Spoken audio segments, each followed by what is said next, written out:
ನಾನಿವತ್ತು ಆರಿ ವರ್ಕ್ ಬ್ಲೌಸ್ನ ಯಾವ ರೀತಿ ಸಿಂಪಲಾಗಿ ಸ್ಟಿಚ್ ಮಾಡೋದು ಅಂತ ತೋರಿಸ್ಕೊಡ್ತೀನಿ. ಅದಕ್ಕೂ ಮುಂಚೆ ನಾವು ಡಿಸೈನ್ ಯಾವ ರೀತಿ ಇದೆ ಅಂತ ನೋಡ್ಕೊಂಡ್ಬಿಡೋಣ.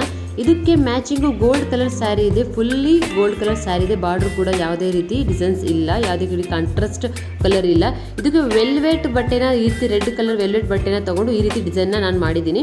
ನೋಡಿ ಈ ರೀತಿ ಡಿಸೈನ್ಸ್ ಇದೆ. ಫುಲ್ಲಿ ಗೋಲ್ಡ್ ಅಲ್ಲಿ ನಾನು ಮಾಡಿಸಿದ್ದೀನಿ, ಯಾಕಂದ್ರೆ ಸ್ಯಾರಿ ಫುಲ್ಲಿ ಗೋಲ್ಡ್ ಇರೋದ್ರಿಂದ ನಾನು ಗೋಲ್ಡ್ ಕಲರ್ನೇ ಯೂಸ್ ಮಾಡಿದ್ದೀನಿ.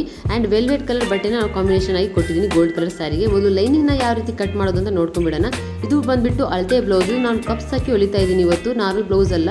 ನೋಡಿ ಇಲ್ಲಿ ಭುಜದ ಅಳತೆನ ನೋಡ್ಕೊಂಡ್ಬಿಡೋಣ. ಭುಜದ ಅಳತೆ ಬಂದ್ಬಿಟ್ಟು 10.5 ಇದೆ. ಎರಡು ಸೈಡು ಕಾಲ್ ಇಂಚು ಸ್ಟಿಚಿಂಗ್ ಹೋದ್ರಿಂದ ನಾನು 11 ತಗೊಂತೀನಿ. 11ರಲ್ಲಿ ಆಫ್ 5.5 ಬರುತ್ತೆ. ಇಲ್ಲಿ 5.5 ತಗೋಬೇಕಂತ ಗೊತ್ತಾಯ್ತು.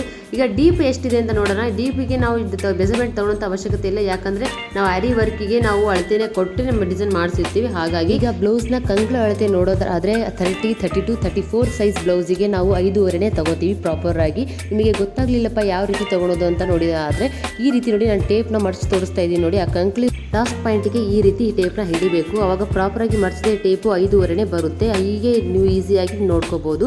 ಆ್ಯಂಡ್ ಸ್ಲೀವ್ಸ್ ಬಂದ್ಬಿಟ್ಟು 10.5 ಇದೆ. ಇದು ಮೆಜರ್ಮೆಂಟ್ ತಗೊಳ್ಳೋಂಥ ಅವಶ್ಯಕತೆ ಇಲ್ಲ, ಯಾಕಂದ್ರೆ ಆರಿ ವರ್ಕಲ್ಲಿ ನೋಡಿ ಮೆಜರ್ಮೆಂಟ್ನ ಹಾಕಿರ್ತಾರೆ. ಈಗ ನಾವು ಭುಜ ನೋಡ್ಕೊಂಡ್ವಿ, ಕಂಕ್ಳು ನೋಡ್ಕೊಳ್ಳಿ. ಆ್ಯಂಡ್ ಇನ್ನರ್ ಪಾರ್ಟ್ನ ನಾನು ನೋಡ್ಕೊಳ್ಳೋಣ ಅಳತೆನ. ಈಗ ಅಗಲ ಎಷ್ಟಿದೆ ಅಂತ ನೋಡ್ಕೊಂಡ್ಬಿಡೋಣ. ಅಗಲ ಬಂದ್ಬಿಟ್ಟು 10 ಇದೆ. ನಾನು 11ನ ತಗೊತೀನಿ, 11.5ನ ತಗೊತೀನಿ ನಾನು ಪ್ರಾಪರಾಗಿ. ಆ್ಯಂಡ್ ಉದ್ದ ಬ್ಲೌಸ್ ಎಷ್ಟು ಉದ್ದ ಇದೆ ಅಂತ ನೋಡ್ಕೊಂಡ್ಬಿಡೋಣ. ಉದ್ದ ಬಂದುಬಿಟ್ಟು 14, 13 ಮುಕ್ಕಾಲು 14 ಇದೆ. ನಾನು 14.5ನ ತೊಗೊತೀನಿ, ಯಾಕಂದರೆ ಸ್ಟಿಚಿಂಗಿಗೆ ನಮಗೆ ಅರ್ಧ ಇಂಚ್ ಎಕ್ಸ್ಟ್ರಾ ಬೇಕಾಗಿರೋದನ್ನ ತೊಗೊತಿದ್ದೀನಿ. ಈಗ ಮಾರ್ಕ್ ಎಲ್ಲ ಎಷ್ಟು ತೊಗೊಂಡು ಅಂತ ಗೊತ್ತಾಯಿತು. ಈಗ ನಾನು ಮಾರ್ಕ್ನ ಯಾವ ರೀತಿ ಕಟ್ ಮಾಡೋದು ಅಂತ ತೋರಿಸ್ಕೊಡ್ತಾ ಇದ್ದೀನಿ. ಲೈನಿಂಗ್ ಬಟ್ಟೆನ ನೋಡಿ ಈ ರೀತಿ 4 ಪಾರ್ಟಾಗಿ ನಾವು ಮಡ್ಚ್ಕೋಬೇಕು. 4 ಪಾರ್ಟಾಗಿ ಮಡ್ಚೋಕ್ಕಿಂತ ಮುಂಚೆ 2 ಲೇಯರ್ನ ಹಾಕಿ ನೋಡಿ ಈ ರೀತಿ 11 ಇದೆಯಾ ಕರೆಕ್ಟಾಗಿ ಅಂತ ನೋಡ್ಕೊಳ್ಳಿ. 11 ಹಾಗೆ ಉದ್ದ ಬಂದುಬಿಟ್ಟು 14.5 ಇರಬೇಕು. ಅದನ್ನು ನೋಡಿಕೊಂಡು ಮಾರ್ಕ್ ಮಾಡಿಕೊಂಡು ನೀವು 4 ಮಡಿಕೆಯಾಗಿ ಮಡ್ಚ್ಕೊಂಡ್ಬಿಟ್ಟು ನೋಡಿ ಈ ರೀತಿ ಮಾರ್ಕ್ ಮಾಡಿಕೊಂಡು 4 ಮಡಿಕೆಯಾಗಿ ಮಡ್ಚ್ಕೊಂಡ್ಬಿಡಿ. ನಾ 14.5ಗೆ ನಾನು ಮಾರ್ಕ್ನ ಮಾಡಿ ಮಡ್ಚಿ ತೋರಿಸ್ತಾ ಇದ್ದೀನಿ ನಾನು 2 ಲೇಯರ್ನ. ನೋಡಿ ಈಗ ಯಾವ ರೀತಿ ನಾನು ಮಾಡಿಸ್ತೀನಿ ಅಂತ ನಿಮಗೆ ಗೊತ್ತಾಗಲಿ ಅಂತ, ನಾನು ಬಿಗನರ್ಸು ಕೂಡ ನನಗೆ ಸಬ್ಸ್ಕ್ರೈಬರ್ ಆಗಿರೋದ್ರಿಂದ ನಾನು ಗೊತ್ತಾಗಲಿ ಅಂತ ಈಸಿಯಾಗಿ ತೋರಿಸ್ಕೊಡ್ತಾ ಇದ್ದೀನಿ. ಈಗ ಬಂದಿದೆ ಪ್ರಾಪರಾಗಿ 4 ಮಡಿಕೆ ಆಗಿದೆ. ಇದು ನೋಡಿ ಈ ಸೈಡ್ ಓಪನ್ ಇರಬೇಕು. ಆ್ಯಂಡ್ ಈಗ ಎಕ್ಸ್ಟ್ರಾ ಇರುವಂಥ ಬಟ್ಟೆನ ನಾನು ಕೆಳಗೆ ಕಟ್ ಮಾಡ್ಕೊತಾ ಇದ್ದೀನಿ. ನೋಡಿ ಕಟಿಂಗ್ಸ್ ಆಯಿತು, 4 ಲೇಯರ್ ಕರೆಕ್ಟಾಗಿ ಬಂದಿದೆ.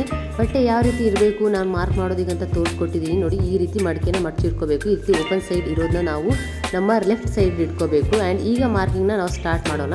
ನೋಡಿ ನಾವು ಭುಜದ ಅಳತೆ ತೊಗೊಂಡಿದ್ವಲ್ಲ, ಅದಕ್ಕೆ 5.5 ಇಂಚನ್ನ ನಾನು ಮಾರ್ಕ್ ಮಾಡ್ತಾ ಇದ್ದೀನಿ. ಆ್ಯಂಡ್ ನೆಕ್ಕಿಗೆ ನಾನು 2.5 ಇಂಚನ್ನ ನಾನು ಮಾರ್ಕ್ ಮಾಡ್ತಾ ಇದ್ದೀನಿ. ಹಾಗೆ ಕಂಕ್ಲಿಗೆ 5.5 ಇಂಚನ್ನ ನಾನು ಮಾರ್ಕ್ ಮಾಡ್ತಾ ಇದ್ದೀನಿ. ಹಾಗೆ 1 ಇಂಚು ನಾನು ಕ್ರಾಸಾಗಿ ಮಾರ್ಕ್ ಮಾಡ್ತಾ ಇದ್ದೀನಿ. ನೋಡಿ ಇದು ಬಂದುಬಿಟ್ಟು ಕಂಕ್ಲದಾಯಿತು. ಆ್ಯಂಡ್ ನೆಕ್ ಅಳತೆನ ನಾವು ತೊಗೊಳ್ಳೋಂಥ ಅವಶ್ಯಕತೆ ಇಲ್ಲ, ಯಾಕಂದರೆ ನಾವು ಆರಿ ವರ್ಕ್ ಬ್ಲೌಸಲ್ಲಿ ಡಿಸೈನ್ ಇರೋದ್ರಿಂದ ಅದನ್ನು ನಾವು ಇಟ್ಕೊಂಡು ಪ್ರಾಪರಾಗಿ ಸ್ಟಿಚ್ ಮಾಡಿದರೆ ಅದು ನೆಕ್ ಕ್ಲೀನಾಗಿ ಬರುತ್ತೆ. ಆ್ಯಂಡ್ ಇಲ್ಲಿ ನಾವು ಬಫ್ ಹಾಕ್ತಿರೋದ್ರಿಂದ ಬಫಿಗೆ ನಾನು 4 ಇಂಚನ್ನ ತೊಗೊತಾ ಇದ್ದೀನಿ. ನಾನು ಯಾವ ರೀತಿ ತೊಗೊತಾ ಇದ್ದೀನಿ ಅಂತ ನಿಮಗೆ ತೋರಿಸ್ಕೊಡ್ತಾ ಇದ್ದೀನಿ. ಇದೇ ವೇಯಲ್ಲಿ ನೀವು ಕಟ್ ಮಾಡ್ಕೊಳ್ಳಿ, ಅವಾಗ ಮಾರ್ಕ್ ಮಾಡ್ಕೊಳ್ಳಿ, ಅವಾಗ ಈಸಿ ಆಗುತ್ತೆ ನಿಮಗೆ. ಆ್ಯಂಡ್ ನೋಡಿ ಇಲ್ಲಿ ಬುಜೆಟ್ ಪಾರ್ಟ್ನ ನಾವು ಮಾರ್ಕ್ ಮಾಡ್ಕೊಂಡಿದ್ವಲ್ಲ, ಅದು ಸೆಂಟ್ರ್ ಪೋರ್ಷನಿಂದ ನಾವು 10.5ಗೆ ನಾವು ಸೆಂಟ್ರ್ ಪೋರ್ಷನನ್ನು ನಾವು ಮಾರ್ಕ್ ಮಾಡ್ಕೋಬೇಕು. ನಾನು ನಿಮಗೆ ಗೊತ್ತಾಗಲಿ ಅಂತ ಪ್ರತಿಯೊಂದನ್ನು ಕೂಡ ನಾನು ಮೆನ್ಷನ್ ಮಾಡಿನೇ ನಾನು ಮಾರ್ಕ್ನ ಮಾಡ್ಕೊತಾ ಇದ್ದೀನಿ. ಈ ಕಡೆ 14 ಇದೆ. ಆ್ಯಂಡ್ ಮೇಲಿಂದ ಸೆಂಟ್ರ್ ಪೋರ್ಷನಿಂದ ತೊಗೊಂಡ್ರೆ 10.5 ಬಂದಿದೆ. ನೋಡಿ ಈಗ ಈ ಕಡೆ 1 ಇಂಚು ಈ ಕಡೆ 1 ಇಂಚು ಪ್ರಾಪರಾಗಿ ನಾವು ತೊಗೋಬೇಕು. ಕಪ್ಸ್ನ ಹಾಕೋದ್ರಿಂದ ನಾವು 1 ಇಂಚನ್ನ ತೊಗೋಬೇಕು. ಕಪ್ಸ್ ಹಾಕಲಿಲ್ಲ ಅಂದರೆ ನಾವು ನಾರ್ಮಲ್ ಬ್ಲೌಸಿಗೆಲ್ಲ ಅರ್ಧ ಇಂಚ್ ಇದ್ದರೆ ಸಾಕು. ಕಪ್ಸ್ ಹಾಕೋದ್ರಿಂದ 2 ಸೈಡ್ 1 ಇಂಚನ್ನ ನಾವು ತೊಗೋಬೇಕು. ಈಗ ನಾವು ಕಟಿಂಗ್ನ ಮಾಡ್ಕೊಂಡ್ಬಿಡೋಣ. ನಾನು ಯಾವ ರೀತಿ ಮಾರ್ಕ್ನ ಮಾಡಿದ್ದೀನಿ ಅಂತ ತೋರಿಸಿದ್ದೀನಿ ನಿಮಗೆ. ನೋಡಿ ಈ ರೀತಿ ನಾವು ಕಂಕ್ಳು ಪಾರ್ಟ್ನ ಇಟ್ಕೊಂಡು ಈ ರೀತಿ 2 ಸೈಡ್ ಬಟ್ಟೆನೂ ಕೂಡ ಮಾರ್ಕ್ ಮಾಡ್ಕೊಂಡ್ಬಿಡೋಣ. ಈಗ ಸೆಂಟ್ರ್ ಪೋರ್ಷನ್ ಬಟ್ಟೆ ಇದೆಯಲ್ಲ ಅದನ್ನು ಕೂಡ ಮಾರ್ಕ್ನ ಕಟ್ ಮಾಡ್ಕೊಂಡ್ಬಿಡೋಣ. ಬ್ಯಾಕ್ ಸೈಡ್ ನಾವು ಮಾರ್ಕ್ ಮಾಡುವಂಥ ಅವಶ್ಯಕತೆ ಇಲ್ಲ, ಯಾಕಂದರೆ ಡಿಸೈನ್ ಇರೋದ್ರಿಂದ ಡಿಸೈನಲ್ಲೇ ಇಟ್ಕೊಂಡು ಲೈನಿಂಗ್ನ ನಾವು ಪ್ರಾಪರಾಗಿ ಸ್ಟಿಚ್ ಮಾಡಿದರೆ ಆಯಿತು. ನಾನು ಸ್ಟಿಚಿಂಗ್ ಮಾಡೋನು ಕೂಡ ಯಾವ ರೀತಿ ಮಾಡಬೇಕು ಅಂತ ಇದೇ ವಿಡಿಯೋಲಿ ಫುಲ್ಲಿ ತೋರಿಸ್ತಾ ಇದ್ದೀನಿ, ಪ್ಲೀಸ್ ವಾಚ್ ಮಾಡಿ. ಈ ಫ್ರಂಟ್ ಪಾರ್ಟ್ನ ನಾನು ಈ ರೀತಿ ಮಾರ್ಕ್ ಮಾಡ್ಕೊಂಡು ತೋರಿಸ್ಕೊಡ್ತಾ ಇದ್ದೀನಿ ನಿಮಗೆ ಯಾವ ರೀತಿ ಬಂದಿದೆ ಅಂತ. ಅದು ಬ್ಯಾಕ್ ಪಾರ್ಟ್ ಆಯಿತು, ಫ್ರಂಟ್ ಪಾರ್ಟ್ ಆಯಿತು. ಹಾಗೆ ಈಗ ಸ್ಲೀವ್ಸ್ನ ನಾವು ಕಟ್ ಮಾಡ್ಕೊಂಡ್ಬಿಡೋಣ. ಸ್ಲೀವ್ಸ್ನ ಕೂಡ ಅಷ್ಟೇ ನಾವು ಯಾವ ರೀತಿ ಅಳತೆ ತೊಗೋಬೇಕಂತ ನಿಮಗೆ ತೋರಿಸ್ಕೊಡ್ತಾ ಇದ್ದೀನಿ. ನೋಡಿ 2 ಬಟ್ಟೆನ ಮರ್ಚಿದ್ರೆ ನಮಗೆ ಇಲ್ಲಿ 19 ಬರಬೇಕು. ನಮಗೆ 19 ಇಲ್ಲ 18.5 ಬಂದರೆ ಕರೆಕ್ಟ್ ಆಗುತ್ತೆ. ಇದನ್ನು 4 ಮಡಿಕೆಯಾಗಿ ಮಡ್ಚ್ಕೊಳ್ಳಿ. 4 ಮಡಿಕೆಯಾಗಿ ಮಡ್ಚ್ಕೊಂಡ ಮೇಲೆ ನಮಗೆ ಉದ್ದ ಎಷ್ಟು ಬೇಕು ಅಂತ ನೋಡಿ. ಪ್ರಾಪರಾಗಿ ನನಗೆ 10.5 ಬೇಕು ಸ್ಲೀವ್ಸ್ನ ಉದ್ದ. ಹಾಗಾಗಿ ನಾನು ಅರ್ಧ ಇಂಚು ಎಕ್ಸ್ಟ್ರಾ ನಾನು 11ಕ್ಕೆ ಮಾರ್ಕ್ನ ಮಾಡ್ಕೊತಾ ಇದ್ದೀನಿ. ನೋಡಿ ಈ ರೀತಿ 11ಕ್ಕೆ ಇಟ್ಕೊಂಡು ನಾನು ಮಾರ್ಕ್ನ ಮಾಡ್ಕೊತಾ ಇದ್ದೀನಿ. ಅಲ್ಲಿ ಮೇಲಿರುವಂಥ ಎಕ್ಸ್ಟ್ರಾ ಪಾರ್ಟು ನಾನು ಆಮೇಲೆ ಕಟ್ ಮಾಡ್ಕೊತೀನಿ, ಅದು ಎಕ್ಸ್ಟ್ರಾ ಅದು. ನೋಡಿ ಈ ಸೈಡ್ ಬಂದುಬಿಟ್ಟು ನಾನು ಲೆಫ್ಟ್ ಸೈಡಿಗೆ ನಾನು 3.5ಗೆ ನಾನು ಮಾರ್ಕ್ನ ಮಾಡ್ತಾ ಇದ್ದೀನಿ. 10 ಇಂಚು ನಾವು ಮಾರ್ಕ್ ಮಾಡಿಕೊಂಡ್ರೆ ಅದಕ್ಕೆ 3.5ನೇ ಪ್ರಾಪರಾಗಿ ನಾವು ಫಿಶ್ ಕಟ್ನ ಮಾರ್ಕ್ ಮಾಡ್ಕೋಬೇಕು. ನೋಡಿ ಫಿಶ್ ಫಿಶ್ ಕಟ್ನ ನಾನೀಗ ಈ ರೀತಿ ಮಾರ್ಕ್ನ ಮಾಡ್ಕೊತೀನಿ ನಾನು. ನಿಮಗೆ ಫಿಶ್ ಕಟ್ಟಲ್ಲಿ ಪ್ರಾಪರಾಗಿ ಫಸ್ಟೇ ಕಟ್ ಮಾಡೋದಕ್ಕೆ ಆಗಲಿಲ್ಲ ಅಂದರೆ ನಾನು ಹೊಲಿತೀನಲ್ಲ ಅವಾಗೂ ಒಂದ್ಸಲ ಫಿಶ್ ಕಟ್ನ ಕಟ್ ಮಾಡ್ತೀನಿ ನಾನು, ಸೆಕೆಂಡ್ ಫಿಶ್ ಕಟ್ನ ಆವಾಗ ನಿಮಗೆ ತೋರಿಸ್ಕೊಡ್ತೀನಿ ಯಾವ ರೀತಿ ಅಂತೇಳಿ. ನೋಡಿ ಇಲ್ಲಿ ನನಗೆ ಫುಲ್ಲಿ 5.5 ಬೇಕು, ಎಕ್ಸ್ಟ್ರಾ 2 ಇಂಚು ನಾನು ಎಕ್ಸ್ಟ್ರಾ ಮಾರ್ಜಿನ್ನ ಕಟ್ ಮಾಡ್ತಾ ಇದ್ದೀನಿ. ನೋಡಿ ಈ ರೀತಿ ಪ್ರಾಪರಾಗಿ ಸ್ಲೀವ್ಸ್ನ ಕಟ್ ಮಾಡ್ಕೊಳ್ಳಿ. ಈ ರೀತಿ ಕಟ್ ಮಾಡೋದ್ರಿಂದ ಸ್ಲೀವ್ಸು ತುಂಬ ದಪ್ಪ ಅಂತ ಅನಿಸಲ್ಲ. ಇನ್ನರ್ ಬಟ್ಟೆ ಈ ರೀತಿ ಕರೆಕ್ಟಾಗಿ ಮೆಜರ್ಮೆಂಟ್ನ ತಗೊಂಡು ಕಟ್ ಮಾಡ್ಕೊಳ್ಳಿ. ನೋಡಿ ನಮ್ಮ ಸ್ಲೀವ್ಸ್ ಕೂಡ ರೆಡಿ ಆಯಿತು, ಫ್ರಂಟ್ ಪಾರ್ಟು ಬ್ಯಾಕ್ ಪಾರ್ಟ್ ಕೂಡ ರೆಡಿ ಆಗಿದೆ, ಎಲ್ಲ ಕಟ್ಟಿಂಗ್ಸ್ ಕೂಡ ಆಯಿತು. ಈಗ ಫ್ರಂಟ್ ಪಾರ್ಟ್ನ ನಾವು ತಗೊಂಡು ನೋಡಿ ಈ ರೀತಿ ನಾವು 2 ಮಡಕೆನ ಮಾಡಿರ್ತೀವಲ್ಲ ಅದನ್ನು ಸೆಂಟರ್ ಪೋರ್ಷನಲ್ಲಿ ಈ ರೀತಿನ ಕಟ್ ಮಾಡಿ 2 ಪಾರ್ಟ್ನ ಮಾಡ್ಕೊಂಬಿಡಿ. ಯಾಕಂದರೆ ನಾವು ಕಪ್ಸು ಸಪ್ರೇಟಾಗಿ ಹಾಕೋದ್ರಿಂದ ನಮಗೆ ಹೆಲ್ಪ್ ಆಗುತ್ತೆ. ನೋಡಿ ಈಗ ನಾನು ಮೇನ್ ಬಟ್ಟೆನ ಯಾವ ರೀತಿ ಕಟಿಂಗ್ ಮಾಡ್ಕೋಬೇಕಂತ ತೋರಿಸ್ಕೊಡ್ತಾ ಇದ್ದೀನಿ. ಮೇನ್ ಬಟ್ಟೆನ ಕಟ್ ಮಾಡೋದು ತುಂಬಾ ಸುಲಭ. ಯಾವ ರೀತಿ ಅಂದರೆ ನೋಡಿ ಈ ರೀತಿ ಮೇನ್ ಬಟ್ಟೆನ ಕ್ಲೀನಾಗಿ ಇಟ್ಕೊಂಡು ನಾವು ಲೈನಿಂಗ್ ಬಟ್ಟೆನ ಕಟ್ ಮಾಡ್ತೀವಲ್ಲ ಆ ಲೈನಿಂಗ್ ಬಟ್ಟೆನ ಕಟ್ ಮಾಡಿರೋದನ್ನ ಈ ರೀತಿ ಪ್ರಾಪರಾಗಿ ಅದ್ರ ಮೇಲೆ ಇಟ್ಟು, ಯಾಕಂದರೆ ಸೈಜ್ನ ಡಿಫ್ರೆನ್ಸ್ನ ಮಾಡ್ಕೋಬೇಡಿ. ನೋಡಿ ಈ ರೀತಿ ಸೆಂಟ್ರ್ ಪೋರ್ಷನನ್ನು ಮಾರ್ಕ್ ಮಾಡ್ಕೊಳ್ಳಿ. ಸೆಂಟ್ರ್ ಪೋರ್ಷನನ್ನು ಮಾರ್ಕ್ ಮಾಡೋದ್ರಿಂದ ಈಸಿ ಆಗುತ್ತೆ, ಹಾಗೆ ಹೆಚ್ಚು ಕಮ್ಮಿ ಕೂಡ ಆಗೋದಿಲ್ಲ. ನೋಡಿ ನಾನು ಸೆಂಟ್ರ್ ಪೋರ್ಷನ್ನ ಮಾರ್ಕ್ ಮಾಡ್ಕೊಂಡು ಯಾವ ರೀತಿ ಕಟ್ ಮಾಡ್ತಾ ಇದ್ದೀನಲ್ಲ, ಯಾವ ರೀತಿ ಪ್ರಾಪರಾಗಿ ಲೈನಿಂಗ್ನ ಇಟ್ಕೊತಾ ಇದ್ದೀನಲ್ಲ, ಇದೇ ವೇಯಲ್ಲಿ ನೀವು ಕೂಡ ಇಟ್ಕೊಂಡು ನೀವು ಕಟ್ನ ಮಾಡ್ಕೊಳ್ಳಿ ಮೇನ್ ಬಟ್ಟೆನ, ಆವಾಗ ಹೆಚ್ಚು ಕಮ್ಮಿ ಆಗೋದಿಲ್ಲ. ಬಿಗಿನರ್ಸ್ಗೆ ಇದು ತುಂಬ ಹೆಲ್ಪ್ ಆಗುತ್ತೆ. ಈ ರೀತಿ ಸೆಂಟ್ರ್ ಪೋರ್ಷನನ್ನು ಮಾಡ್ಕೊಂಡು ನೀವು ಕಟ್ ಮಾಡೋದ್ರಿಂದ. ಇನ್ನರ್ ಬಟ್ಟೆನ ಒಂದು ಅರ್ಧ ಇಂಚು 1 ಇಂಚು ಎಕ್ಸ್ಟ್ರಾ ಕಟ್ ಮಾಡಿದ್ರು ಕೂಡ ಪರವಾಗಿಲ್ಲ, ಯಾಕಂದರೆ ಆಮೇಲೆ ನಾವು ಸ್ಟಿಚಿಂಗ್ ಮಾಡೋದ್ರಿಂದ ಲೈನಿಂಗ್ ಬಟ್ಟೆನ ನಾವು ಪ್ರಾಪರಾಗಿ ಇಟ್ಕೊಂಡು ನಾವು ಕಟ್ನ ಮಾಡ್ಕೋಬೋದು ಎಕ್ಸ್ಟ್ರಾ ಬಟ್ಟೆ ಮಾರ್ಜಿನ್ ಇರೋದ್ರನ್ನ. ಈಗ ಬ್ಯಾಕ್ ಪಾರ್ಟ್ ಆಯಿತು. ಸ್ಲೀವ್ಸ್ನ ನಾವು ಯಾವ ರೀತಿ ಕಟ್ ಮಾಡೋದು ಅಂತ ತೋರಿಸ್ಕೊಡ್ತಾ ಇದ್ದೀನಿ. ನೋಡಿ ಇದು ತುಂಬ ಸಿಂಪಲ್ ವೇಲಿ ನಾನು ತೋರಿಸ್ಕೊಡ್ತಾ ಇದ್ದೀನಿ. ಕೆಲವೊಂದು ಟೈಮು ಎಕ್ಸ್ಟ್ರಾ ಬಟ್ಟೆನೂ ಕೂಡ ನಾವು ಜಾಯಿಂಟ್ ಮಾಡಬೇಕಾಗುತ್ತೆ ಸ್ಲೀವ್ಸಿಗೆ. ಹಾಗಾಗಿ ನಾನು ನೋಡಿ ಈ ರೀತಿ ಮೇನ್ ಡಿಸೈನ್ ಇದೆಯಲ್ಲ, ಡಿಸೈನ್ನ ಒಂದ್ರ ಮೇಲೆ ಒಂದು ಇಟ್ಕೊಂಡು ಈ ರೀತಿ ಸೆಂಟ್ರ್ ಪೋರ್ಷನನ್ನು ನೋಡಿಕೊಂಡು ನೀವು ಕಟ್ನ ಮಾಡ್ಕೊಳ್ಳಿ. ನೋಡಿ ಈ ರೀತಿ ಪ್ರಾಪರಾಗಿ ಡಿಸೈನ್ ಇಟ್ಕೊಂಡು ಸೈಡಲ್ಲಿ ನೀವು ಕಟ್ನ ಮಾಡ್ಕೊಂಡ್ಬಿಟ್ರೆ ಅವಶ್ಯಕತೆ ಇದ್ದರೆ ನೀವು ಆಮೇಲೆ ಎಕ್ಸ್ಟ್ರಾ ಬಟ್ಟೆನೂ ಕೂಡ ನೀವು ಜಾಯಿಂಟ್ ಮಾಡ್ಕೊಳ್ಳೋದಕ್ಕೆ ಹೆಲ್ಪ್ ಆಗುತ್ತೆ. ನೋಡಿ ಆಮೇಲೆ ಲೈನಿಂಗ್ನು ಕೂಡ ಈ ರೀತಿ ಸೆಂಟ್ರ್ ಪೋರ್ಷನಲ್ಲಿ ಮಾರ್ಕ್ನ ಮಾಡಿಕೊಂಡು ಆಮೇಲೆ ಈ ರೀತಿ ಕಟ್ನ ಮಾಡ್ಕೊಳ್ಳಿ. ಆವಾಗ ನಿಮಗೆ ಈಸಿ ಆಗುತ್ತೆ, ತುಂಬಾ ಈಸಿ ಆಗುತ್ತೆ. ಯಾವುದೇ ರೀತಿ ಡಿಸೈನ್ ಕೂಡ ಹೆಚ್ಚು ಕಮ್ಮಿ ಆಗೋದಿಲ್ಲ. ಆ್ಯಂಡ್ ಸ್ಟಿಚಿಂಗ್ ಮಾಡುವಾಗಲೂ ಅಷ್ಟೇ ಕೂಡ ನಿಮಗೆ ತುಂಬ ಈಸಿ ಆಗುತ್ತೆ. ಈ ಮಾರ್ಕ್ನ ಈ ರೀತಿ ಕಟಿಂಗ್ ಮಾಡುವಾಗಲೇ ಮಾಡ್ಕೊಂಡ್ಬಿಟ್ರೆ. ನೋಡಿ 2 ಸ್ಲೀವ್ಸ್ನ ಯಾವ ರೀತಿ ಕಟ್ ಮಾಡೋದಂತ ಸ್ಲೀವ್ಸ್ನು ಕೂಡ ಪಾರ್ಟ್ನು ಕೂಡ ತೋರಿಸಿದ್ದೀನಿ. ಈಗ ಫ್ರಂಟ್ ಪಾರ್ಟಿಗೆ ತೋರಿಸ್ತಿದ್ದೀನಿ. ಫ್ರಂಟ್ ಪಾರ್ಟು ತುಂಬ ಜನಕ್ಕೆ ತುಂಬ ರೀತಿ ಕನ್ಫ್ಯೂಸ್ ಆಗುತ್ತೆ. ನಾನು ನೋಡಿ ಈಸಿಯಾಗಿ ತೋರಿಸ್ಕೊಡ್ತಾ ಇದ್ದೀನಿ. ಫ್ರಂಟ್ ಸೈಡ್ ಪಾರ್ಟ್ನ ನಾವು ಕಟ್ ಮಾಡಿದ್ವಲ್ಲ, ಅಲ್ಲಿ ನಾವು 2.5 ಇಂಚಿಗೆ ನಾವು ನೆಕ್ ಪಾರ್ಟ್ನ ನಾವು ಮಾರ್ಕ್ ಮಾಡಿದ್ವಿ.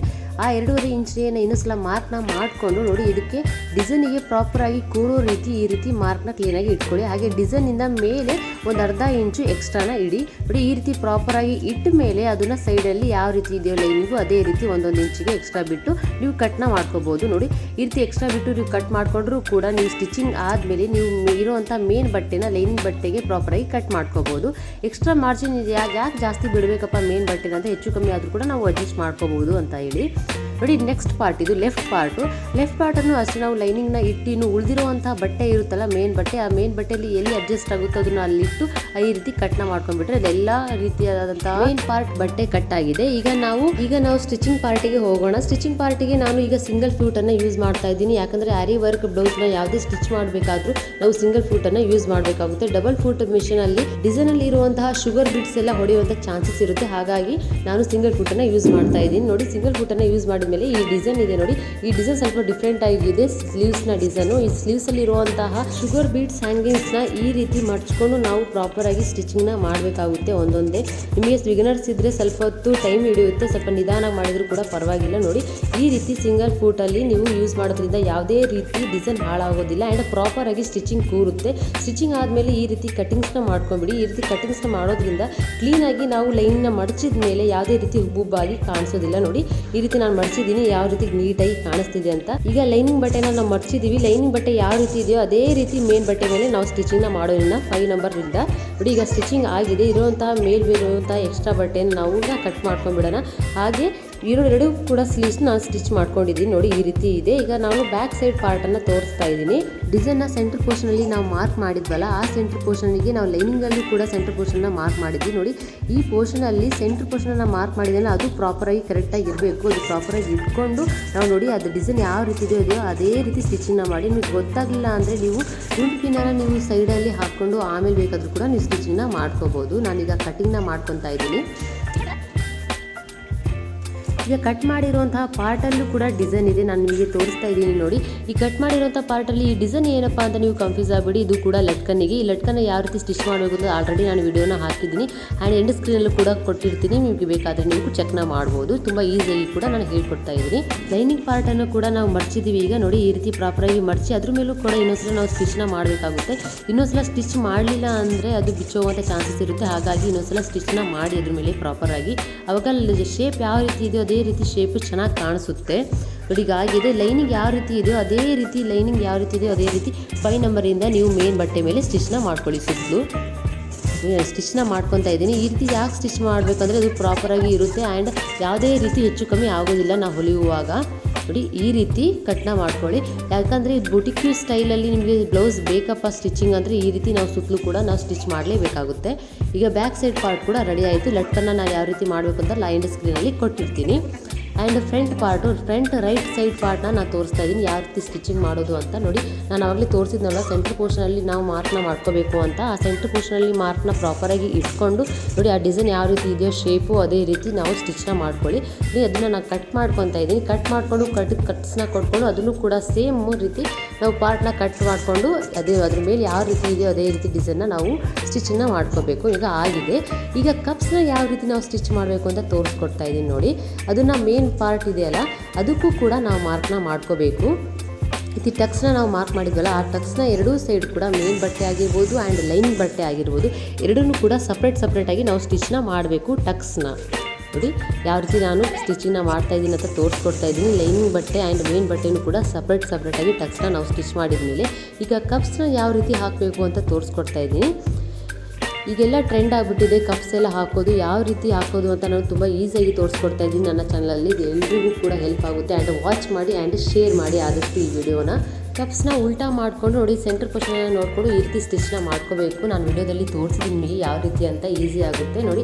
ಈ ರೀತಿ ಕಪ್ಸ್ನ ಹಾಕಿದ ಮೇಲೆ ಉಲ್ಟಾ ಮಾಡಿಕೊಂಡೆ ನಾವು ಲೈನಿಂಗ್ ಬಟ್ಟೆನೂ ಕೂಡ ಸುತ್ತಲೂ ಕೂಡ ನಾವು ಸ್ಟಿಚಿಂಗ್ನ ಮಾಡ್ಕೋಬೇಕು 5 ನಂಬರಿಂದ. ನೋಡಿ ಈ ರೀತಿ ಲೈನಿಂಗ್ ಬಟ್ಟೆನ ಸ್ಟಿಚಿಂಗ್ ಮಾಡ್ಕೊಂಡ ಮೇಲೆ ಕಪ್ಸ್ನ ಹಾಕಿದ ಮೇಲೆ ಸ್ಟಿಚ್ ಮಾಡೋದ್ರಿಂದ ಕಪ್ಸ್ ಕೂಡ ಆ ಕಡೆ ಈ ಕಡೆ ಜಾರೋದಿಲ್ಲ, ಕ್ಲೀನಾಗಿ ಪ್ರಾಪರಾಗಿ ಕೂತ್ಕೊಳ್ಳುತ್ತೆ. ನೋಡಿ ಇರುವಂಥ ಮೇನ್ ಬಟ್ಟೆ ಎಲ್ಲದನ್ನು ಕೂಡ ನಾನು ಕಟ್ನ ಮಾಡ್ಕೊತಾ ಇದ್ದೀನಿ. ನೋಡಿ ಆಯಿತು, ನಮ್ಮ ರೈಟ್ ಸೈಡ್ ಪಾರ್ಟ್ ಆಗಿದೆ. ಈಗ ಲೆಫ್ಟ್ ಸೈಡ್ ಪಾರ್ಟ್ನ ಯಾವ ರೀತಿ ಸ್ಟಿಚಿಂಗ್ ಮಾಡಬೇಕು ಅಂತ ತೋರಿಸ್ಕೊಡ್ತಾ ಇದ್ದೀನಿ.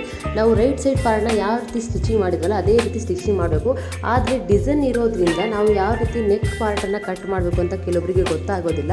ನೋಡಿ ಈ ರೀತಿ ನಾವು ರೈಟ್ ಸೈಡ್ ಪಾರ್ಟನ್ನು ಡಿಸೈನ್ ಇರುವಂಥ ರೈಟ್ ಸೈಡ್ ಪಾರ್ಟನ್ನು ನಾವು ಸ್ಟಿಚಿಂಗ್ ಮಾಡಿರ್ತೀವಲ್ಲ ಅದನ್ನೇ ಇಟ್ಕೊಂಡು ಈ ರೀತಿ ಉಲ್ಟಾ ಇಟ್ಕೊಂಡು ನಾವು ಮಾರ್ಕ್ ಮಾಡಿಕೊಂಡು ಸ್ಟಿಚ್ನ ಮಾಡ್ಕೋಬೇಕು. ನೋಡಿ ಸೇಮ್ ವೇಯಲ್ಲಿ ನಾನು ರೈಟ್ ಸೈಡ್ನ ಯಾವ ರೀತಿ ಸ್ಟಿಚ್ ಮಾಡೋದು ಅಂತ ತೋರಿಸ್ಕೊಟ್ನಲ್ಲ ಅದೇ ವೇಯಲ್ಲಿ ಇದನ್ನು ಕೂಡ ನಾವು ಸ್ಟಿಚ್ನ ಮಾಡ್ಕೋಬೇಕು. ಟಕ್ಸ್ ಆಗಿರ್ಬೋದು ಕಪ್ಸ್ ಆಗಿರ್ಬೋದು ಎಲ್ಲದನ್ನು ಕೂಡ ಅದೇ ರೀತಿ ನಾವು ಸ್ಟಿಚಿಂಗ್ನ ಮಾಡ್ಕೋಬೇಕು. ನನ್ನ ನೆಕ್ಸ್ಟ್ ವಿಡಿಯೋದಲ್ಲಿ ನಾನು ನಾರ್ಮಲ್ ಬ್ಲೌಸ್ ಸ್ಟಿಚಿಂಗ್ ಮಾಡ್ತೀವಲ್ಲ 4 ಟಕ್ಸ್ ಇಟ್ಟು ನಾವು ನಾರ್ಮಲ್ ಬ್ಲೌಸ್ನ ಸ್ಟಿಚಿಂಗ್ ಮಾಡ್ತೀವಲ್ಲ ಅದೇ ರೀತಿ ಯಾವ ರೀತಿ ನಾವು ಆರಿ ವರ್ಕ್ ಇರುವಂತಹ ಬ್ಲೌಸ್ನ ಕಟ್ ಮಾಡಿ ಸ್ಟಿಚ್ ಮಾಡಬೇಕು ಅಂತ ಈಸಿ ವೇಯಲ್ಲಿ ನಾನು ತೋರಿಸ್ಕೊಡ್ತಾ ಇದ್ದೀನಿ. ಯಾರಿಗೆಲ್ಲ ಈ ವಿಡಿಯೋ ನೋಡಬೇಕು ಅಂತ ಎಲ್ರಿಗೂ ಆಸೆ ಇದೆಯೋ ಅವರೆಲ್ಲ ಖಂಡಿತ ನನ್ನ ಚಾನಲ್ನ ವಾಚ್ ಮಾಡಿ ಆ್ಯಂಡ್ ನನ್ನ ಚಾನಲಲ್ಲಿ ನಾನು ಆದಷ್ಟು ಬೇಗ ಆ ವಿಡಿಯೋನ ಅಪ್ಲೋಡ್ ಮಾಡ್ತಾ ಇದ್ದೀನಿ. ಹಾಗೆ ಸಬ್ಸ್ಕ್ರೈಬ್ ಮಾಡ್ಕೊಳ್ಳಿ. ಸಬ್ಸ್ಕ್ರೈಬ್ ಮಾಡ್ಕೊಳ್ಳೋದ್ರಿಂದ ನಾನು ಹಾಕುವಂತಹ ಪ್ರತಿಯೊಂದು ವಿಡಿಯೋನ ಫಸ್ಟ್ ನೋಟಿಫಿಕೇಷನ್ ನಿಮಗೆ ಬರುತ್ತೆ, ಹಾಗಾಗಿ ಹೇಳ್ತಾ ಇದ್ದೀನಿ. ಆ್ಯಂಡ್ ಈಗ ಬ್ಲೌಸ್ನ ಸ್ಟಿಚ್ ಮಾಡೋದು ನಾನು ಒಂದೊಂದೇ ನಿಮಗೆ ತೋರಿಸ್ಕೊಡ್ತಾ ಇದ್ದೀನಿ ತುಂಬ ಈಸಿಯೆಸ್ಟ್ ವೇರಲ್ಲಿ. ಅದರಲ್ಲೂ ಕೂಡ ಬಿಗಿನರ್ಸ್ಗೆ ತುಂಬಾ ಹೆಲ್ಪ್ ಆಗುತ್ತೆ. ಏನಾದರೂ ಬಿಗಿನರ್ಸ್ ಆಗಿದ್ದರೆ ಕಪ್ ಬಗ್ಗೆ ನಿಮಗೆ ಯಾವ ರೀತಿ ಕಪ್ಸ್ನ ತೊಗೋಬೇಕು ಬ್ಲೌಸಿಗೆ ಅಂತ ನಿಮಗೆ ಗೊತ್ತಾಗದೇ ಇದ್ದರೆ ನೀವು ಹಾಕೊಳ್ಳುವಂಥ ಇನ್ನರ್ ವೇರ್ನ ಸೈಜ್ ಇದೆಯಲ್ಲ 30 ಸೈಜು 32 ಸೈಜು 34 ಸೈಜ್ ಅಂತ ಇರುತ್ತೆ. ನಿಮ್ಮ ಹಾಕುವಂಥ ಇನ್ನರ್ ವೇರು ಆಫ್ ಪೆಟಿಕೋಟ್ ಇದೆಯಲ್ಲ ಅದ್ರದ್ದು ಸೈಜ್ ಏನಿದೆಯಲ್ಲ ಅದೇ ಸೈಜು ನೀವು ಕಪ್ಸ್ನ ನೀವು ತಗೋಬೇಕಾಗುತ್ತೆ. Front side blouse part stitching ಮಾಡೋದು ಆಗಿದೆ. ಈಗ ನಾವು ಉಕ್ಸ್ ಬಟ್ಟೆನ ಯಾವ ರೀತಿ ಹಾಕೋದು ಅಂತ ತೋರಿಸ್ಕೊಡ್ತಾ ಇದ್ದೀನಿ. 1.5 ಇಂಚಷ್ಟು ನಾನು ಲೈನಿಂಗ್ ಬಟ್ಟೆನ ಕಟ್ ಮಾಡ್ಕೊಂಡಿದ್ದೀನಿ. ನೀವು ಯಾವ ರೀತಿ ಕಟ್ ಮಾಡ್ಕೋಬೇಕು ಅಂತ ನಿಮ್ಗೆ ಏನಾದರೂ ಗೊತ್ತಾಗಲಿಲ್ಲ ಬಿಗಿನರ್ಸ್ ಇದ್ದರೆ ಒಂದು ಟ್ರಿಕ್ನ ಯೂಸ್ ಮಾಡಿ. ನೀವು 6 ಇಂಚ್ ಏನಾದರೂ ಉಕ್ಸ್ ಪಟ್ಟಿ ಇದ್ದರೆ ನೀವು ಅದಕ್ಕೆ 8.5 ಇಂಚು 9 ಇಂಚು ಉದ್ದದಷ್ಟು ನೀವು ಉಕ್ಸ್ ಪಟ್ಟಿನ ತಗೋಬೇಕಾಗುತ್ತೆ. ನೋಡಿ ನಾನು ಯಾವ ರೀತಿ ಉಕ್ಸ್ ಪಟ್ಟಿನ ಜಾಯಿಂಟ್ ಮಾಡೋದು ಅಂತ ನಿಮಗೆ ತಿಳಿಸ್ಕೊಡ್ತಾ ಇದ್ದೀನಿ. ವಿಡಿಯೋದಲ್ಲಿ ನೋಡಿದ್ರೆ ನಿಮ್ಗೆ ಗೊತ್ತಾಗುತ್ತೆ. ನಾನು ತೋರಿಸ್ತಾ ಇದ್ದೀನಲ್ಲ ಇದೇ ವೇಯಲ್ಲಿ ನೀವು ಸ್ಟಿಚಿಂಗ್ ಮಾಡಿದರೆ ಉಕ್ಸ್ ಪಟ್ಟಿ ಪ್ರಾಪರಾಗಿ ಕರೆಕ್ಟಾಗಿ ಬರುತ್ತೆ. ನಾನಿಲ್ಲಿ ಬ್ಲೌಸಿಗೆ ಉಕ್ಸ್ ಹಾಕೋಕೆ ಮನೇನ ಮಾಡ್ತಾ ಇದ್ದೀನಿ. ನೀವೇನಾದರೂ ಕಾಜಾಪಟ್ಟಿ ಹಾಕೋದಾದರೆ ಕಾಜಾಪಟ್ಟಿನೂ ಕೂಡ ಹಾಕೋಬೋದು. ಡೈರೆಕ್ಟಾಗಿ ಸ್ಟಿಚ್ನ ಮಾಡಿಕೊಂಡು ಕಾಜಾಪಟ್ಟಿನ ಯಾವ ರೀತಿ ಹಾಕೋದು ಅಂತ ನಿಮಗೆ ಏನಾದರೂ ಬೇಕು ಆ ವಿಡಿಯೋ ಅಂದರೆ ಖಂಡಿತ ಕಮೆಂಟ್ ಬಾಕ್ಸಲ್ಲಿ ತಿಳಿಸಿ. ನಾನು ಕಾಜಾಪಟ್ಟಿನ ಯಾವ ರೀತಿ ಮಾಡೋದು ಈಸಿಯಾಗಿ ಅಂತೇಳಿ ಇನ್ನೊಂದು ವಿಡಿಯೋ ಮಾಡಿ ನಿಮಗೋಸ್ಕರ ಹಾಕ್ತೀನಿ. ನೋಡಿ ಈಗ ಆಗಿದೆ. ನಾನು ಲೆಫ್ಟ್ ಸೈಡ್ ಪಾರ್ಟನ್ನು ಈಗ ಸ್ಟಿಚ್ ಮಾಡಿ ತೋರಿಸ್ತಾ ಇದ್ದೀನಿ. ನೋಡಿ ವಿಡಿಯೋ ನೋಡಿದ್ರೇ ಗೊತ್ತಾಗುತ್ತೆ. ನಾನು ಎಕ್ಸ್ಪ್ಲೇನ್ ಮಾಡುವಂಥ ಅವಶ್ಯಕತೆ ಇಲ್ಲ, ಅಷ್ಟು ಕ್ಲಿಯರಾಗಿ ನಾನು ವಿಡಿಯೋದಲ್ಲಿ ನಿಮಗೆ ತೋರಿಸಿದ್ದೀನಿ. ಬಿಗಿನರ್ಸಿಗಂತೂ ತುಂಬಾ ಈಸಿಯಾಗಿ ನಾನು ಗೊತ್ತಾಗಲಿ ಅಂತಾರೆ ಲೆಂತ್ ಆದರೂ ಪರವಾಗಿಲ್ಲ ವಿಡಿಯೋ ಅಂತ ಹೇಳಿ ನಾನು ಈಸಿಯಾಗಿ ತೋರಿಸ್ಕೊಟ್ಟಿದ್ದೀನಿ. ಈಗ ಲೆಫ್ಟ್ ಸೈಡ್ ಪಾರ್ಟ್ ಕೂಡ ಆಗಿದೆ, ರೈಟ್ ಸೈಡ್ ಪಾರ್ಟ್ ಕೂಡ ಆಗಿದೆ. ಈಗ ಜಾಯಿಂಟ್ ಮಾಡಿ ತೋರಿಸ್ತಾ ಇದ್ದೀನಿ ಯಾವ ರೀತಿ ಆಗಿದೆ ಅಂತ. ಫ್ರಂಟ್ ಸೈಡ್ ಆಗಿದೆ, ಬ್ಯಾಕ್ ಸೈಡ್ ಆಗಿದೆ, ಈಗ ಸ್ಲೀವ್ಸ್ ಕೂಡ ಆಗಿದೆ. ನಾವು ಯಾವ ರೀತಿ ಇದನ್ನು ಜಾಯಿಂಟ್ ಮಾಡಬೇಕು ಅಂತ ತೋರಿಸ್ಕೊಡ್ತಾ ಇದ್ದೀನಿ. ನೋಡಿ ಬಟ್ಟೆನ ಈ ರೀತಿ ಸಮಾನವಾಗಿ ಇಟ್ಕೋಬೇಕು, back side and front side ಅದನ್ನು ಸಮವಾಗಿ ಇಟ್ಕೊಂಡು ಈ ರೀತಿ ಫಸ್ಟು ಭುಜದಲ್ಲಿ ಈ ರೀತಿ ಸ್ಟಿಚ್ನ ಮಾಡ್ಕೋಬೇಕು. ಭುಜದಲ್ಲಿ ಸ್ಟಿಚ್ ಮಾಡಿಕೊಂಡು ಎಕ್ಸ್ಟ್ರಾ ಬಟ್ಟೆ ಇರುವಂಥ ಬಟ್ಟೆನ ಕಟ್ ಮಾಡಿಕೊಂಡು ಆಮೇಲೆ ಇದನ್ನು ಉಲ್ಟಾ ಮಾಡಬೇಕು. ನೋಡಿ ಈ ರೀತಿ ಉಲ್ಟಾ ಮಾಡೋದ್ರಿಂದ ಓರ್ಲಾಕ್ ಸ್ಟೈಲಲ್ಲಿ ನಮಗೆ ಆಗುತ್ತೆ. ಯಾವುದೇ ರೀತಿ ಬಟ್ಟೆ ಅನ್ಕಂಫರ್ಟೇಬಲ್ ಒಳಗೆ ಚುಚ್ಚೋ ರೀತಿ ಅನ್ಕಂಫರ್ಟೇಬಲ್ ನಮಗೆ ಫೀಲ್ ಆಗೋದಿಲ್ಲ. ನೋಡಿ ಹಾಗಾಗಿ ಈ ರೀತಿ ಮಾಡಿ ತುಂಬ ಚೆನ್ನಾಗಿ ಬರುತ್ತೆ. ನೋಡಿ ಈಗ ಆಗಿದೆ. ಈಗ ನಾನು ಸ್ಲೀವ್ಸ್ನ ಯಾವ ರೀತಿ ಜಾಯಿಂಟ್ ಮಾಡಬೇಕು ಅಂತ ತೋರಿಸ್ಕೊಡ್ತಾ ಇದ್ದೀನಿ. ನೋಡಿ ನಾನು ಬ್ಲೌಸ್ನ ಮಾರ್ಕ್ ಮಾಡುವಾಗ ಹೇಳಿದ್ದೆ ನಾನು ಫ್ರಿಶ್ ಕಟ್ನ ಈಗ ಕಟ್ ಮಾಡ್ಕೊಳ್ಳೋಲ್ಲ, ಆಮೇಲೆ ಸ್ಟಿಚಿಂಗ್ ಮಾಡುವಾಗ ಫ್ರಿಶ್ ಕಟ್ನ ನಾವು ಕಟ್ ಮಾಡ್ಕೊತೀನಿ ಅಂತ. ಯಾವ ಸೈಡ್ ಬರುತ್ತೆ ಅಂತ ಕೆಲವರಿಗೆ ಕನ್ಫ್ಯೂಸ್ ಇರುತ್ತೆ. ಹಾಗಾಗಿ ನನಗೂ ಕೂಡ ಈ ಪ್ರಾಬ್ಲಮ್ ಇರೋದ್ರಿಂದ ನಾನು ಸ್ಟಿಚಿಂಗ್ ಮಾಡುವಾಗ ಈ ರೀತಿ ಫಿಶ್ ಕಟ್ನ ಕಟ್ ಮಾಡಿಕೊಂಡು ಯಾವ ಸೈಡ್ ಬರುತ್ತೆ ಅಂತ ನೋಡಿ ನಾನು ಫಿಶ್ ಕಟ್ನ ಈ ರೀತಿ ಕಟ್ ಮಾಡಿಕೊಂಡು ಆಮೇಲೆ ಸ್ಟಿಚಿಂಗ್ನ ಮಾಡ್ತೀನಿ. ನಿಮಗೂ ಏನಾದರೂ ಆ ರೀತಿ ಕನ್ಫ್ಯೂಸ್ ಆದರೆ ಇದೇ ಟ್ರಿಕ್ನ ನೀವು ಕೂಡ ಫಾಲೋ ಮಾಡಿ. ನೋಡಿ ಈಗ ಸ್ಲೀವ್ಸ್ ಕೂಡ ಜಾಯಿಂಟ್ ಮಾಡಾಗಿದೆ, ಎಷ್ಟು ಬ್ಯೂಟಿಫುಲ್ ಆಗಿ ಕಾಣಿಸ್ತಿದೆ ನೋಡಿ. ಸ್ಲೀವ್ಸ್ ಕೂಡ ನಾನು ಜಾಯಿಂಟ್ ಮಾಡಾಗಿದೆ. ಇದೇ ರೀತಿ ಸ್ಲೀವ್ಸು ನೆಕ್ಸ್ಟ್ ಸೈಡ್ ಕೂಡ ಫಿಶ್ ಕಟ್ನ ಕಟ್ ಮಾಡಿಕೊಂಡು ಅದನ್ನು ಕೂಡ ನೀವು ಸ್ಲೀವ್ಸ್ನ ಜಾಯಿಂಟ್ ಮಾಡ್ಕೊಳ್ಳಿ. ಎರಡು ಸ್ಲೀವ್ಸನ್ನು ಕೂಡ ನಾನು ಜಾಯಿಂಟ್ ಮಾಡ್ಕೊತಾ ಇದ್ದೀನಿ. ಎರಡು ಸ್ಲೀವ್ಸ್ ಕೂಡ ಈಗ ಜಾಯಿಂಟ್ ಆಗಿದೆ. ಈಗ ಇರುವಂಥದ್ದು front side and back side ನಾವು ಒಂದೊಂದು ಇಂಚ್ ಪಟ್ಟಿ ಬಟ್ಟೆನ ನಾನು ತೊಗೊಂಡಿದ್ದೀನಿ, ಲೈನಿಂಗ್ ಬಟ್ಟೆನ. ನೋಡಿ ಅದನ್ನು ಈ ರೀತಿ ನಾವು ಸ್ಟಿಚ್ ಮಾಡ್ಕೋಬೇಕು. ನಾನು ತೋರಿಸ್ಕೊಡ್ತಾ ಇದ್ದೀನಿ ನೋಡಿ, ಇದೇ ರೀತಿ ನಾವು ಸ್ಟಿಚ್ನ ಮಾಡ್ಕೋಬೇಕು ಫ್ರಂಟ್ ಸೈಡ್. ಯಾಕಂದರೆ ನಾವು ಕಪ್ಸ್ ಹಾಕಿರ್ತೀವಿ. ನಾರ್ಮಲ್ ಬ್ಲೌಸ್ ಆದರೆ ಅದರಲ್ಲಿ ಕ್ರಾಸ್ ಪಟ್ಟಿ ಇರೋದ್ರಿಂದ ಈ ರೀತಿ ಜಾಯಿಂಟ್ ಮಾಡುವಂಥ ಅವಶ್ಯಕತೆ ಇರಲ್ಲ. ಆದರೆ ಕಪ್ಸ್ ಹಾಕಿರುವಂಥ ಬ್ಲೌಸಿಗೆ ಇದೇ ರೀತಿ ನಾವು ಜಾಯಿಂಟ್ನ ಮಾಡ್ಕೋಬೇಕು. ಎಕ್ಸ್ಟ್ರಾ ಬಟ್ಟೆ ಲೈನಿಂಗ್ ಬಟ್ಟೆನ ತೊಗೊಂಡು ನೋಡಿ ಈ ರೀತಿ ಉಲ್ಟಾ ಮಾಡಿ ಇನ್ನೊಂದು ಸ್ಟಿಚ್ನ ಕೊಟ್ಬಿಟ್ರೆ ಅದು ನೀಟಾಗಿ ಬ್ಯೂಟಿಫುಲ್ ಸ್ಟೈಲಲ್ಲಿ ಬರುತ್ತೆ ಬ್ಲೌಸ್. ನಾನು ರೈಟ್ ಸೈಡ್ನ ಯಾವ ರೀತಿ ಸ್ಟಿಚ್ ಮಾಡಿದ್ನಲ್ಲ ಅದೇ ರೀತಿ ಈಗ ಲೆಫ್ಟ್ ಸೈಡನ್ನು ಕೂಡ ನಾವು ಸ್ಟಿಚ್ನ ಮಾಡ್ಕೋಬೇಕು. ನೋಡಿ ಎಷ್ಟು ನೀಟಾಗಿ ಕಾಣಿಸ್ತಿದೆ ಅಂತ. ಇಲ್ಲಿ ಯಾವ ರೀತಿ ಸ್ಟಿಚ್ ಮಾಡಿದ್ವಿ ಇದು ಈ ಸೈಡು ಕೂಡ ಅಷ್ಟೇ ಅದೇ ರೀತಿ ನಾವು ಸ್ಟಿಚ್ನ ಮಾಡ್ಕೋಬೇಕು. 1 ಇಂಚ್ ಪಟ್ಟಿನ ತಗೊಂಡು ಈ ರೀತಿ ಮಡಿಸಿ ಇಲ್ಲಿ ಸ್ಟಿಚ್ನ ಮಾಡ್ಕೊಂಡ್ಬಿಡ್ಬೇಕು. ಆ್ಯಂಡ್ ಬ್ಯಾಕ್ ಸೈಡ್ ಕೂಡ ಅಷ್ಟೇ. ನಾವು ಅದು ಬ್ಯಾಕ್ ಸೈಡಲ್ಲೂ ಕೂಡ ಬಟ್ಟೆ ಏನಾದರೂ ನೀವು ಎಕ್ಸ್ಟ್ರಾ ಬಿಟ್ಟಿದ್ರೆ ಅದರಲ್ಲಿ ನೀವು ಸ್ಟಿಚ್ ಮಾಡ್ಕೋಬೋದು. ಇಲ್ಲ ಬ್ಯಾಕ್ ಸೈಡ್ ಎಕ್ಸ್ಟ್ರಾ ಬಟ್ಟೆನ ನೀವು ಬಿಟ್ಟಿಲ್ಲಪ್ಪ ಅಂದರೆ ನೀವು ಇನ್ನೊಂದು ಎಕ್ಸ್ಟ್ರಾ ಬಟ್ಟೆನ ತೊಗೋಬೇಕು. ಲೈನಿಂಗ್ ಬಟ್ಟೆನ ಮತ್ತೆ ಒಂದು ಪಟ್ಟಿನ ಕಟ್ ಮಾಡಿ ಆಮೇಲೆ ನೀವು ಅದನ್ನು ಜಾಯಿಂಟ್ ಮಾಡ್ಕೋಬೇಕಾಗುತ್ತೆ ಬ್ಯಾಕ್ ಸೈಡ್ ಕೂಡ. ಈಗ ಎಲ್ಲ ಸ್ಟಿಚಿಂಗ್ ಆಗಿದೆ. ನಾವೀಗ ಫೈನಲ್ ಸ್ಟೇಜಲ್ಲಿ ಇದ್ದೀವಿ ಸ್ಟಿಚಿಂಗಲ್ಲಿ. ಈಗ ಸೈಡ್ ಫಿಟ್ಟಿಂಗ್ ಯಾವ ರೀತಿ ಮಾಡೋದು ಅಂತ ತೋರಿಸ್ಕೊಡ್ತಾ ಇದ್ದೀನಿ. ಸೈಡ್ ಫಿಟ್ಟಿಂಗಿಗೆ ನಾವು back side and front side ಇರುವಂಥ ಬಟ್ಟೆನ ಈ ರೀತಿ ಸಮಾನವಾಗಿ ಇಟ್ಕೊಂಡು ಫಸ್ಟು ಒಂದು ಸ್ಟಿಚ್ಚನ್ನು ಕೊಡಬೇಕಾಗುತ್ತೆ. ನೋಡಿ ಈ ರೀತಿ ನಿಮ್ಮ ಹತ್ರ ಒರ್ಲಾಕ್ ಮಿಷಿನ್ ಇದ್ದರೆ ಓಕೆ, ಇಲ್ಲ ಒರ್ಲಾಕ್ ಮಿಷಿನ್ ಇಲ್ಲಪ್ಪ ಅಂದರೆ ಈ ವೇನ ನೀವು ಈ ಟ್ರಿಕ್ನ ನೀವು ಯೂಸ್ ಮಾಡಬೇಕಾಗುತ್ತೆ. ನೋಡಿ ಈ ರೀತಿ ನೀವು ಒಂದು ಹೊಲಿಗೆನ ಹಾಕ್ಕೊಂಡು ಆಮೇಲೆ ಇರುವಂಥ ಎಕ್ಸ್ಟ್ರಾ ಬಟ್ಟೆನ ಕಟ್ ಮಾಡಿ ಆಮೇಲೆ ಮಡ್ಚ್ಕೊಳ್ಳಿ. ಆವಾಗ ಓರ್ಲಾಕ್ ಸ್ಟೈಲಲ್ಲಿ ಈ ರೀತಿ ಕನ್ವರ್ಟ್ ಆಗುತ್ತೆ. ನೋಡಿ ಈಗ ನಾನು ನನ್ನ ಕಸ್ಟಮರ್ ಮೆಜರ್ಮೆಂಟಿಗೆ ನಾನು ತೊಗೊಂಡಿದ್ದೀನಿ. ನಾನು ಈ ರೀತಿ ಮೆಜರ್ಮೆಂಟ್ನ ತೊಗೊಂಡು ಸ್ಟಿಚ್ನ ಮಾಡ್ತಾ ಇದ್ದೀನಿ. ನೋಡಿ ಈಗ ಸೈಡ್ ಸ್ಟಿಚಿಂಗ್ ಕೂಡ ಆಗಿದೆ. ನಾನಿವಾಗ ಟಕ್ಸ್ನ ಯಾವ ರೀತಿ ಸ್ಟಿಚಿಂಗ್ ಮಾಡಬೇಕು ಅಂತ ತೋರಿಸ್ಕೊಡ್ತಾ ಇದ್ದೀನಿ. ಟಕ್ಸ್ಗೆ ನೋಡಿ ಇಲ್ಲಿ ಭುಜದಿಂದ ಸಮವಾಗಿ ಕೆಳಗೆ ಟಕ್ಸ್ ಬರಬೇಕು. ಭುಜದಿಂದ ಸಮವಾಗಿ ಯಾವ ರೀತಿ ಬರೋದು ಅಂತ ನಿಮಗೆ ಗೊತ್ತಾಗಲಿಲ್ಲಪ್ಪ ಅಂದರೆ ನೋಡಿ ನಾವು ಇಲ್ಲಿ ಸ್ಟಿಚಿಂಗ್ ಮಾಡಿರ್ತೀವಲ್ಲ ಸೈಡ್ ಫಿಟ್ಟಿಂಗು, ಆ ಸ್ಟಿಚಿಂಗ್ಗೆ ಫ್ರಂಟ್ ಪಾರ್ಟ್ನ ತೊಗೊಂಡು ಈ ರೀತಿ ಆಫ್ ಮಾಡಬೇಕು. ಈ ರೀತಿ 4 ಲೇಯರ್ ಮಾಡಿದರೆ ಅಲ್ಲಿ ಬರುವಂಥ ಸೆಂಟ್ರ್ ಪೋರ್ಷನ್ನ ನೋಡಿ ನೀವು ಟಕ್ಸ್ ಆಗಿ ನೀವು ಸ್ಟಿಚ್ನ ಮಾಡ್ಬೋದು. ನಿಮಗೆ ಗೊತ್ತಾಗಲಿಲ್ಲಪ್ಪ ಭುಜದಿಂದ ತೊಗೊಳೋದು ಅಂತ ಹೇಳಿದರೆ ಮಾತ್ರ ನಾನು ಈ ಟ್ರಿಕ್ನ ನಿಮಗೆ ತೋರಿಸ್ಕೊಡ್ತಾ ಇದ್ದೀನಿ. ನೋಡಿ ಈಗ ನಮ್ಮ ಎಲ್ಲ ಬ್ಲೌಸ್ನ ಫುಲ್ಲಿ ಸ್ಟಿಚ್ ಆಗಿದೆ. ಬ್ಲೌಸ್ನ ಫೈನಲ್ ಲುಕ್ ಯಾವ ರೀತಿ ಕಾಣಿಸುತ್ತೆ ಅಂತ ನಿಮಗೆ ತೋರಿಸ್ಕೊಡ್ತಾ ಇದ್ದೀನಿ. ಈ ಲಟ್ಕನ್ಸ್ನ ನಾನು ಯಾವ ರೀತಿ ಸ್ಟಿಚ್ ಮಾಡೋದು ಅಂತ ಎಂಡ್ ಸ್ಕ್ರೀನಲ್ಲಿ ಕೊಟ್ಟಿರ್ತೀನಿ. ನಿಮಗೆ ನೋಡಬೇಕು ಅನಿಸಿದರೆ ನೋಡಿ ಖಂಡಿತ. ಆ್ಯಂಡ್ ಈ ವಿಡಿಯೋ ನಿಮಗೆ ಏನಾದರೂ ತುಂಬಾ ಇಷ್ಟ ಆಗಿದ್ರೆ, ನಿಮಗೆ ಯೂಸ್ಫುಲ್ ಅನಿಸಿದರೆ, ಅದರಲ್ಲೂ ಬಿಗಿನರ್ಸಿಗೆ ಏನಾದರೂ ಸ್ವಲ್ಪನಾದರೂ ಟೆಕ್ನಿಕ್ ಇದೆ ಇದರಲ್ಲಿ ನನಗೆ ಅರ್ಥ ಆಯಿತು ಅಂತ ಆದರೆ ನನ್ನ ಚಾನಲ್ನ ಖಂಡಿತ ಸಬ್ಸ್ಕ್ರೈಬ್ ಮಾಡ್ಕೊಳ್ಳಿ. ನಿಮ್ಗೆ ಇಷ್ಟ ಆದರೆ ಈ ಒಂದು ವಿಡಿಯೋಗೆ ನೀವು ಲೈಕ್ ಕೂಡ ಕೊಡ್ಬೋದು. ಇಷ್ಟ ಆಗಲಿಲ್ಲ ಅಂದರೆ ಏನು ಬೇಜಾರಿಲ್ಲ, ನೀವು ಡಿಸ್ಲೈಕನ್ನು ಕೂಡ ಕೊಡ್ಬೋದು. ನೀವು ಕೊಡುವಂಥ ಲೈಕ್ಸು, ಕಮೆಂಟ್ಸು ಆ್ಯಂಡ್ ಸಬ್ಸ್ಕ್ರೈಬರ್ಸಿಂದ ನನಗೆ ಮತ್ತೆ ಇನ್ನೂ ತುಂಬ ವೀಡಿಯೋಸ್ನ ಮಾಡಬೇಕು ಅಂತ ನನಗೆ ಒಂದು ಎನರ್ಜಿ ಬರುತ್ತೆ. ಆ್ಯಂಡ್ ಇಷ್ಟೊತ್ತು ನಿಮ್ಮ ಗೋಲ್ಡನ್ ಟೈಮ್ನ ನನ್ನ ಜೊತೆಗೆ ಸ್ಪೆಂಡ್ ಮಾಡಿದ್ದಕ್ಕೆ thank you so much. And keep watching my all videos and keep supporting me. Thank you.